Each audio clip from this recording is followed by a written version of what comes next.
Welcome to everyday cooking. இன்றைக்கி நம்ம ரொம்ப சுவையான ஹெல்தியான ஓட்ஸ் கிச்சடி எப்படி செய்கிறதுன்னு பார்க்க போகிறோம். இதுக்கு ஒரு கடாய் எடுத்துக்கோங்க. அதில் கொஞ்சமாக எண்ணெய் விடுங்க. எண்ணெய் சூடானதும் 1/2 டீஸ்பூன் சீரகம், நறுக்குன 4-5 பல் பூண்டு, அரை நறுக்குன பெரிய வெங்காயம் இதெல்லாம் சேர்த்து நல்லா வதக்கிடுங்க.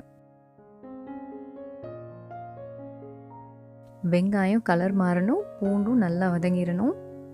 வெங்காயம் வதங்கிருச்சுன்னா ஒரு தக்காளியை குட்டி குட்டியாக நறுக்கி இதோட சேர்த்துருங்க. தக்காளி நல்லா மசிய வேகட்டும். தக்காளி சீக்கிரம் வேகணும்னா கொஞ்சம் உப்பு சேர்த்திங்கன்னா சீக்கிரம் வெந்துடும். இப்போ நம்ம உப்பு சேர்த்துடலாம்.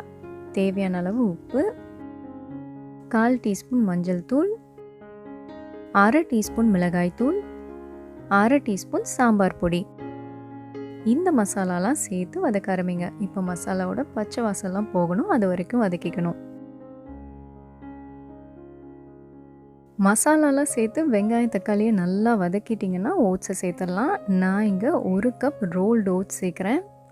எந்த கம்பெனி ஓட்ஸ்னாலும் நீங்கள் யூஸ் பண்ணிக்கலாம். இதுதான் அதுதான் பர்டிகுலர் பிராண்டெல்லாம் கிடையாது. இப்போ இந்த மசாலாவை ஓட்ஸோடு நல்லா கலந்து விடுங்க. இதோ ஓட்ஸையும் மசாலாவையும் நல்லா கலந்து விட்டாச்சு. அடுத்ததாக தண்ணி சேர்த்து இதை வேக வச்சிடலாம். 1 கப் ஓட்ஸுக்கு 3 கப் தண்ணி.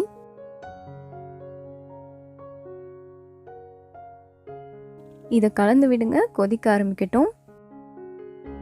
இந்த ஸ்டேஜில் உப்பு பார்த்துக்கோங்க. தேவைப்பட்டால் தேவையான அளவு உப்பு சேர்த்துக்கோங்க.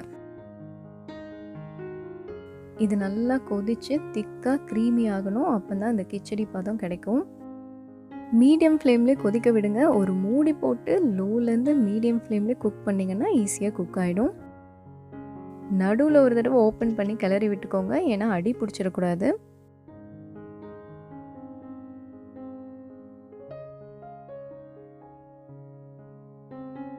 இன்னும் கொஞ்சம் கூட திக்காகட்டும். திரும்பவும் மூடி போட்டு வேக விட்டுறலாம். கிச்சடியை நீங்கள் ஸ்டவ்வை விட்டு இறக்கி வச்சதுக்கப்புறம் இன்னும் கொஞ்சம் கூட திக்காகும். அதாவது ஆற திக்காகும். ஸோ அதுக்கு தகுந்த மாதிரி எடுத்துக்கோங்க. இந்த அளவுக்கு திக்காயிடுச்சுன்னா நறுக்குன கொத்தமல்லி இலையை தூவி இறக்கிடுங்க. இந்த ஓட்ஸ் கிச்சடியில் நீங்கள் வேணும்னா கேரட், பீன்ஸ், பட்டாணி கூட சேர்த்துக்கலாம். காய்கறிகள் சேர்க்கும்போது இன்னுமே சுவையாக இருக்கும். நீங்கள் டயட்டில் இருக்கீங்க அப்படின்னா நீங்கள் ஒரு 200 கிராம் வரைக்கும் ஓட்ஸ் கிச்சடி சாப்பிட்லாம். இதோட கேலரிஸ் 272.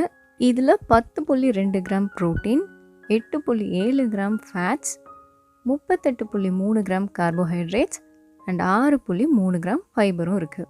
இந்த ரெசிபி உங்களுக்கு பிடிச்சிருக்குன்னு நம்புகிறோம். மறக்காம எங்கள் சேனலுக்கு சப்ஸ்கிரைப் பண்ணுங்கள்.